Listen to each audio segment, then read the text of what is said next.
you all remember, there was a wall that went right across the space here, and that divided the kitchen to the back sitting room. And Frank wants to make it all one big kitchen.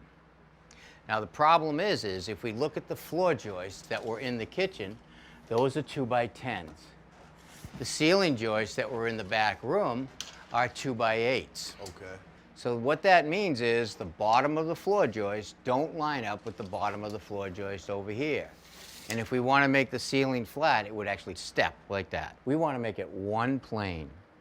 To do that, I'm actually going to make up a gauge block or a stick, and I'm going to reference off the floor and the underside of the 2x10 joist. I'm going to hold the two sticks plumb by eye in both directions. Just hold them there gently, got it? And I'm going to screw them together. Now let me show you.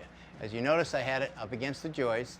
If I take it over here and I hold it underneath the 2x8 joist, you can see that the ceiling is higher back here.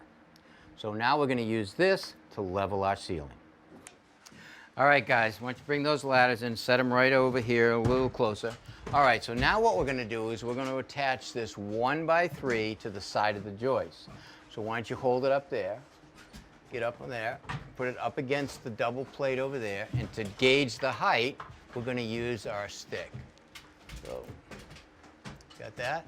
All right, so now you're going to I'm going to put this on the floor, you're going to pull that down. Now you're going to drive a screw right over this stick.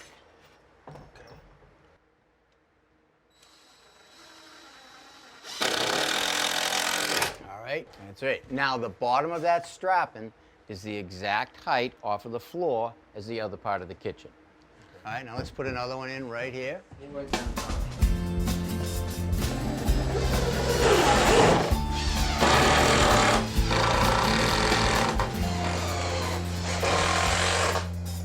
Okay, we have the bottom of all of our 2x8s made flush or even with the bottom of our 2x10s, so now the ceiling will be flat. But next thing I want to do is I want to create a wider nailing surface for the wallboard to fasten to, and I also want to create a chase for the electrician to run his wires so he doesn't have to drill holes in the joist. To do that, we're going to take more of the 1x3 and we're going to fasten it perpendicular to the joist, and we're going to space it 16 inches along the joist. All right, let's start right up there in the corner and put one up. All right, now that's our first piece. Now we want to run all of our pieces 16 on center. We want to make sure we stagger our joints in the field. So now I also want to make sure that when you put this one up, all right, take that. Okay. We snapped the line there, so put it on the line. And now you see this end?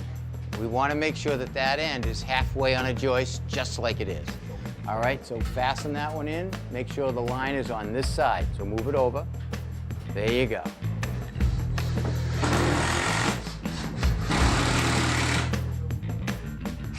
All right, now we have our first two pieces up, and the second one we snapped a line on it, making it correct for 16 inches on center.